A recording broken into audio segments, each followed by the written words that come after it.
Capítulo 47. Verbum lux et vita. Empezamos.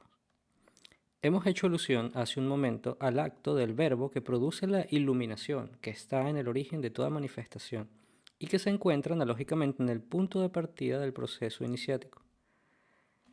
Esto, aunque esta cuestión pueda parecer un poco fuera del tema principal de nuestro estudio, pero en razón de la correspondencia de los puntos de vista macrocósmico y microcósmico, eso no es más que una apariencia, nos lleva a señalar la estrecha conexión que existe desde el punto de vista cosmogónico entre el sonido y la luz, y que se expresa muy claramente por la asociación e incluso la identificación establecida en el comienzo del Evangelio de San Juan entre los términos verbum lux et vita. Una llamada. No carece de interés notar a este propósito que en las organizaciones masónicas que han conservado más completamente las antiguas formas rituales, la Biblia colocada sobre el altar debe estar abierta precisamente en la primera página del Evangelio de San Juan. Se sabe que la tradición hindú, que considera la luminosidad taihasa como caracterizando propiamente el estado sutil, y veremos enseguida la relación de esta con el último de los tres términos que acabamos de recordar, afirma por otra parte la primordialidad del sonido shabda entre las cualidades sensibles, como correspondiendo al éter, akasha, entre los elementos. Así anunciada, esta afirmación se refiere inmediatamente al mundo corporal, pero al mismo tiempo es susceptible también de transposición a otros dominios. Segunda llamada. Por lo demás, esto resulta evidente por el hecho de que la teoría sobre la que reposa la ciencia de los mantras, mantra vidya, distingue diferentes modalidades del sonido, para o no manifestado, pashyanti y vaihari, que es la palabra articulada. Únicamente esta última se refiere propiamente al sonido como cualidad sensible perteneciente al orden corporal, ya que en realidad no hace más que, y continúa anterior con el tema de la transposición del mundo corporal y el akasha. Es decir, el akasha o el éter corresponde al sonido entre los elementos. Y esta afirmación se refiere inmediatamente al mundo corporal mismo, pero también es susceptible de transposición a otros dominios. Continúa entonces, ya que en realidad no hace más que traducir al respecto de este mundo corporal que no representa en suma más que un simple caso particular, el proceso mismo de la manifestación universal. Si se considera esta en su integridad, esta misma afirmación deviene la de la producción de todas las cosas en cualquier estado que sea, por el verbo o la palabra divina, que está así en el comienzo, o para decirlo mejor, puesto que en eso se trata de algo esencialmente intemporal, en el principio de toda manifestación. Tercera llamada. Son las primeras palabras mismas del Evangelio de San Juan. In principio era et verbum. En el principio era el verbo. Y también en el Islam está la frase, la afirmación de que Dios dice algo sé y es. Y es esta orden primordial, este primer verbo, esta primera iniciación de la manifestación, lo que no se refiere simbólicamente acá. Lo que se encuentra también indicado expresamente en el comienzo del Génesis hebraico, donde se ve, así como ya lo hemos dicho, que la primera palabra proferida como el punto de partida de la manifestación es el fiat lux, por el que es iluminado y organizado al cabo de las posibilidades. Esto establece precisamente la relación directa que existe en el orden principal entre lo que puede designarse analógicamente como el sonido y la luz, es decir, en suma, aquello de lo que el sonido y la luz, en el sentido ordinario de estas palabras, son las expresiones respectivas en nuestro mundo. Aquí hay lugar a hacer una precisión importante. El verbo amar, que se emplea en el texto bíblico, amar en hebreo, y que se traduce habitualmente por decir, tiene en realidad como sentido principal, tanto en hebreo como en árabe, el de mandar u ordenar. La palabra divina es la orden, amar, por la que se efectúa la creación, es decir, la producción de la manifestación universal, ya sea en su conjunto, ya sea en una cualquiera de sus modalidades. Cuarta llamada.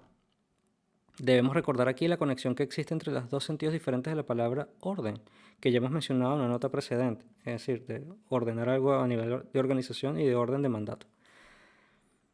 Bien, según la tradición islámica igualmente, la primera creación es la de la luz, an-nur, que se dice min amrillah, es decir, que procede inmediatamente de la orden o del mandato divino. Sí. Y si puede decirse, esta creación se sitúa en el mundo, es decir, en el estado o en el grado de existencia, que, por esta razón, se designa como el Alamul Amar. y que habla propiamente constituye el mundo espiritual puro. En efecto, la luz inteligible es la esencia, dad, del espíritu al-Ruh, y cuando se considera en el sentido universal, se identifica a la luz misma. Bien, por eso es por lo que las expresiones de An-Nur al-Muhammadi y Ar-Ruh al-Muhammadi son equivalentes, designando una y otra la forma principal y total del hombre universal. Quinta llamada, ver el simbolismo de la cruz, entendiendo al profeta Muhammad sallallahu alaihi wasallam como siendo el representante ideal de este estado universal, que es Awal Kalkila, el primero de la creación divina. Vale. Este es el verdadero corazón del mundo, cuya expansión produce la manifestación de todos los seres, mientras que su contracción los conduce finalmente a su principio. Sexta llamada. El simbolismo del doble movimiento del corazón debe considerarse aquí como equivalente al movimiento bien conocido, concretamente de la tradición hindú, de las dos fases inversas y complementarias de la respiración. En los dos casos se trata siempre de una expansión y de una contracción alternadas, que corresponden también a los dos términos coagula y solve del hermetismo, pero a condición de tener cuidado de observar que las dos fases deben tomarse en sentido inverso según que las cosas se consideren en relación al principio o en relación a la manifestación, de tal suerte que es la expansión principal la que determina la coagulación de lo manifestado y es la contracción principal la que determina su solución. Bien, si pasamos ahora a la consideración más particular de nuestro mundo, es decir, del grado de existencia al que pertenece el estado humano, considerado aquí íntegramente y no restringido únicamente a su modalidad corporal, debemos encontrar en él, como centro, un principio correspondiente a este corazón universal y que no sea, en cierto modo, más que su especificación en relación al estado de que se trata. Este principio, al que la doctrina hindú designa como el Hiranyagarbha, es un aspecto de Brahma, es decir, del verbo productor de la manifestación. Novena llamada. Es productor en relación a nuestro mundo, pero al mismo tiempo es producido en relación al principio supremo, y por eso es por lo que también es llamado el Karya Brahma. Y al mismo tiempo es también luz, como lo indica la designación de Taihasa, dada al estado sutil que constituye su propio mundo, y del que contiene esencialmente en sí mismo todas las posibilidades. El décimo llamada dice, ver el hombre y su venir según el Vedanta, esta naturaleza luminosa está claramente indicada en el nombre mismo de Hiranyagarbha, ya que la luz es simbolizada por el oro, Hiranya, que es el mismo, la luz mineral, y que corresponde entre los metales al sol entre los planetas. Y se sabe que el sol es también, en el simbolismo de todas las tradiciones, una de las figuras del corazón del mundo. Y al mismo tiempo, vale, ya se explicó que el Hiranyagarbha y su asimilación a la luz, al sol y al oro, al centro del corazón del mundo. Es aquí donde encontramos el tercero de los términos que hemos mencionado primeramente. Esta luz cósmica para los seres manifestados en este dominio y en conformidad con sus condiciones particulares de existencia aparece como vida. Et vida erat lux hominum, dice exactamente el Evangelio de San Juan.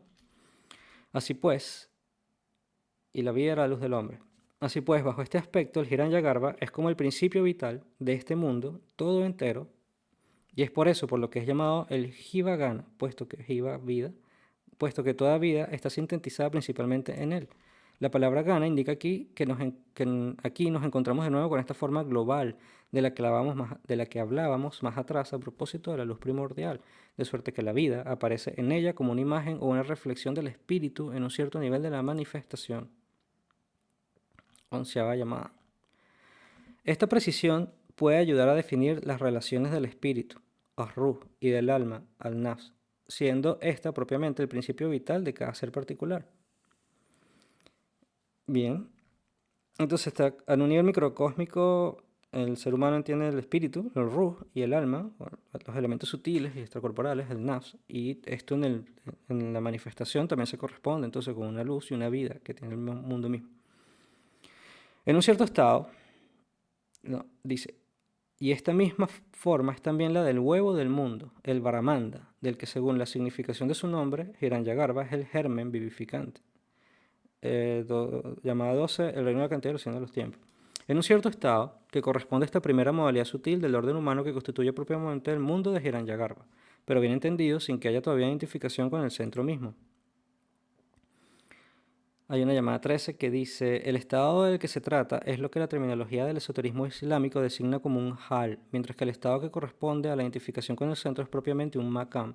Ya habíamos hablado de esto, el hal es un estado pasajero, que un iniciado, un mutasawuf, que está en el camino, alguien que está en la vía, puede pasar por un estado pasajero, pero no hay todavía un nivel de identificación. Y un makam es un estado de identificación con ese conocimiento ya centrado. Y bueno, este HAL y este MACAM me lo está asociando acá a, a la modalidad sutil del orden humano que constituye propiamente el mundo del Hirayagarbha.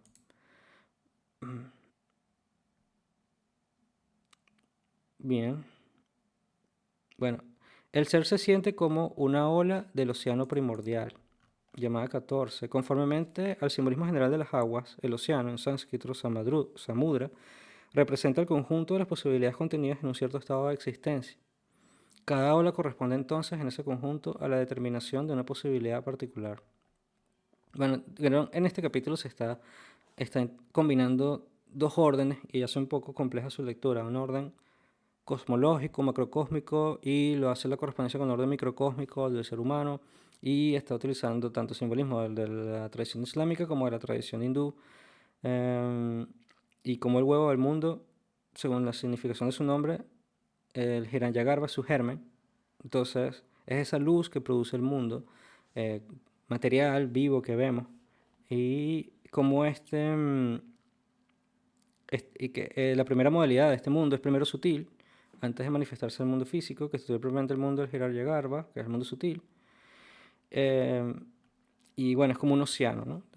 Sin que sea posible decir si esta ola es una vibración sonora o una onda luminosa. En realidad es a la vez la una y la otra, indisolublemente unidas en principio, más allá de toda diferenciación, que no se produce más que en una etapa ulterior del desarrollo de la manifestación. Entonces él está narrando un poco cómo este principio genera el mundo, primero como luz y sonido, desde un punto de vista sutil, antes de desarrollar las posibilidades del mundo material entero, de este estado de manifestación en particular. No hay que decir que aquí hablamos analógicamente, ya que es evidente que en el estado sutil no podría tratarse de sonido y de luz en el sentido ordinario, es decir, en tanto que cualidades sensibles, sino solo de aquello de lo que proceden respectivamente.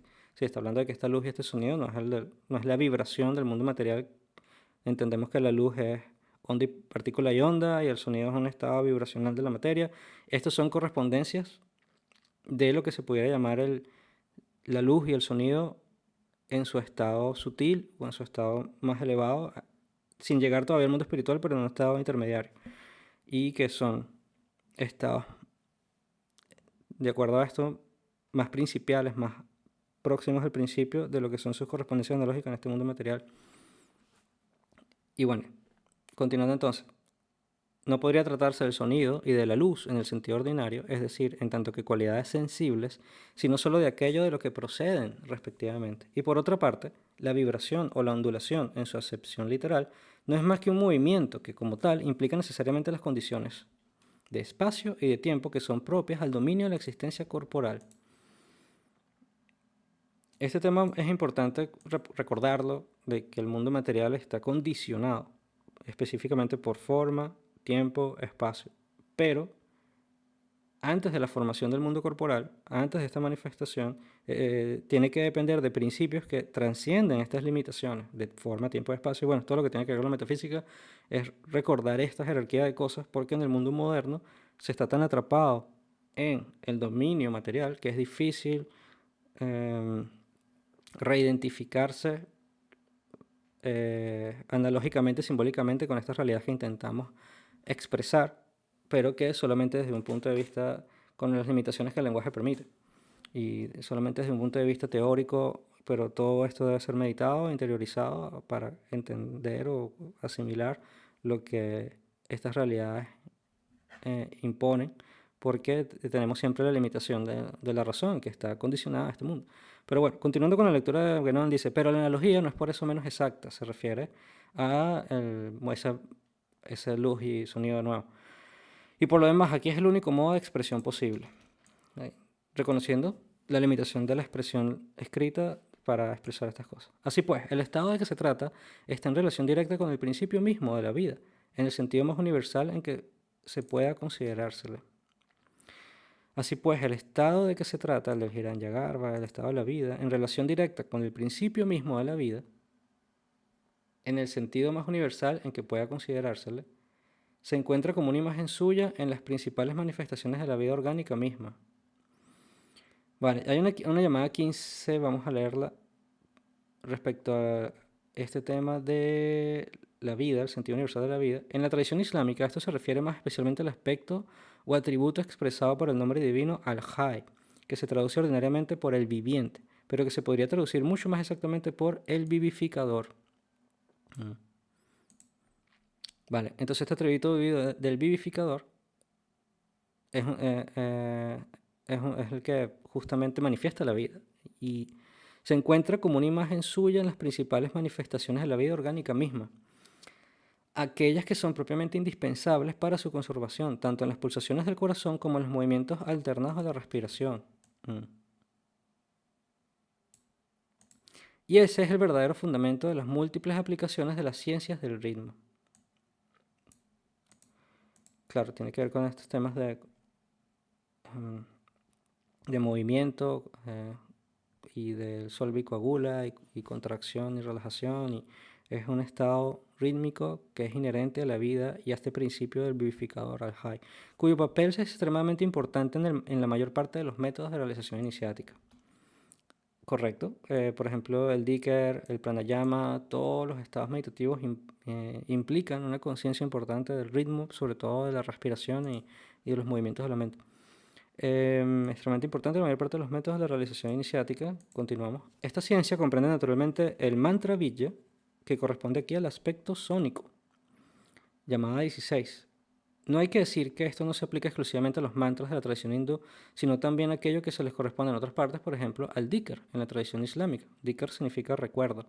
De una manera enteramente general, se trata de los símbolos sonoros que se toman ritualmente como soportes sensibles del encantamiento, entendido en el sentido que hemos explicado precedentemente, de invocación. El dhikr es un recordatorio, un recuerdo constante, un recuerdo, ir de nuevo al corda, regresar al corazón, regresar al centro, a través de la pronunciación de justamente nombres y aspectos o atributos que expresan nombres divinos como el Hay, por dar un ejemplo. Entonces, dice, y continúa con no. Y por otra parte, puesto que el aspecto luminoso aparece más particularmente en las nadis, de la forma sutil, Sukshma Shariya. Los nadis son como estas corrientes sutiles en el cuerpo humano, son como pequeñas líneas según la tradición hindú. Vamos a ver si conseguimos un breve ejemplo investigando a ver qué parece. Nadis, hinduismo, y vamos a poner imagen. Sí, son como estas corrientes,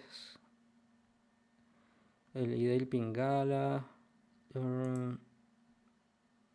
Y bueno, hay un artículo en Wikipedia del Nadi Yogas. Medicina Ayurveda y el yoga son canales del cuerpo sutil a través de los cuales fluye el prana, o mejor pronunciado prana, el aire inspirado. Bueno, dejarlo está ahí. El Sukshma Shariya 17. Ver el hombre y su venir según el Vedanta, capítulo 14 y 21. Se puede ver sin dificultad la relación de todo esto con la doble naturaleza luminosa de Jyotirmayi y sonora, Shabdamayi o Mantramayi, que la tradición hindú atribuye a Kundalini, la fuerza cósmica que, en tanto que reside especialmente en el ser humano, actúa en él propiamente como fuerza vital. Llamada 18, puesto que Kundalini se representa como una serpiente enrollada sobre sí misma en forma de anillo, Kundala. Se podría recordar aquí la relación estrecha que existe frecuentemente en el simbolismo tradicional entre la serpiente y el huevo del mundo, el que hemos hecho alusión hace un momento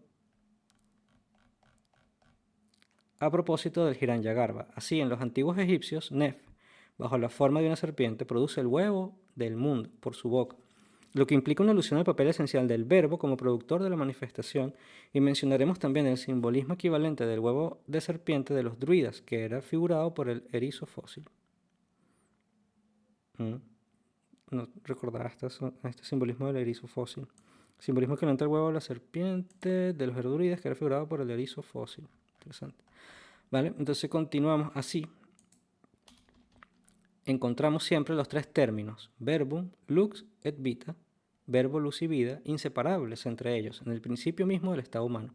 Y sobre este punto, como sobre tantos otros, podemos constatar el perfecto acuerdo de las diferentes doctrinas tradicionales, que no son en realidad más que las expresiones diversas de la verdad una.